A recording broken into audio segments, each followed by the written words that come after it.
the spider. Even the smallest bite from Arachnus dethicus will instantly paralyze. Oh!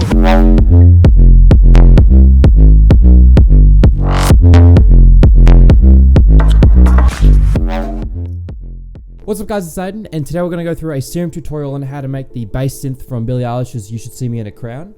I'll play you a clip from the song now. Don't really care about copyright because I'm not getting paid anyway, so here we go. See me in a crown when there's nothing to help. It's a really heavy distorted bass synth and I want to go through it with you today. If you just want the synth and you don't have time for the tutorial, I'll leave a link to it in the description. You can check it out there. Apart from that, let's get into the video. First off, let's initialize the preset. I'm going to oscillator A and I'm choosing FM, which is under digital. Then I'm bringing it down by 2 octaves. Then I'm moving the wavetable position up to about 190. Then I'm bringing the volume down to about 25%. Then we're using oscillator B and we're going into basic shapes.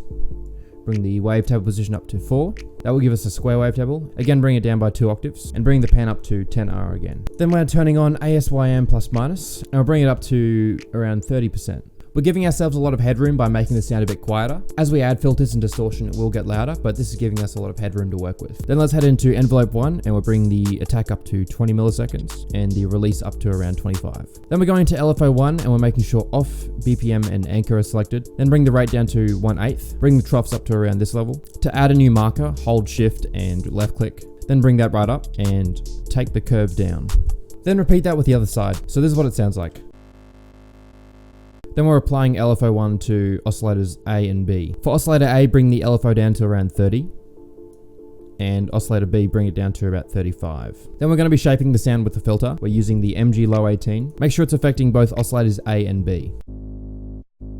Bring the cutoff down to 213 and the resolution down to about 4%. Then we'll bring the drive up to about 75% and the fat up to 79%. Then we're going to LFO 2 and we're selecting envelope and bring the rate down to 1/8.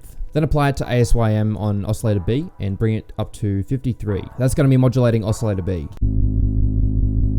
Then we're applying that to the cutoff on the filter and bring that down to 10 or 11. You can still hear some clicking, so we're going to select mono, that way one note's only playing at a time. You can already see how the sound's coming along now. Then we're going to head into FX and we're using chorus first up and we're bringing the mix down to 13% and reverb and we're bringing the mix down to 15%. Then we're using EQ and we're bringing the low gain up to 6.5 decibels. For the high gain, we're bringing the frequency down to 348 Hertz. You can get a precise number by double clicking on the dial and putting your number in manually. And we're bringing Q up to around 70%. Then we're completely cutting out the high gain. This is what it sounds like without the EQ and then with the EQ.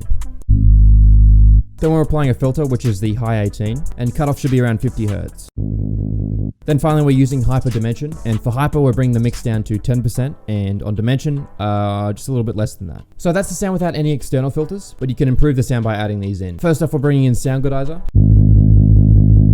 to bring up those harsh bassy characteristics in the sound. Then we're using a new filter on FL Studio called Destructor, and we'll bring the distortion up to 30%.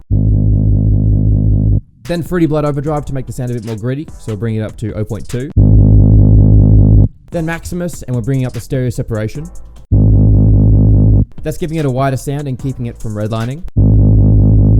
Then finally we're bringing in Fruity Limiter, and I'm using that for side churning with the kick.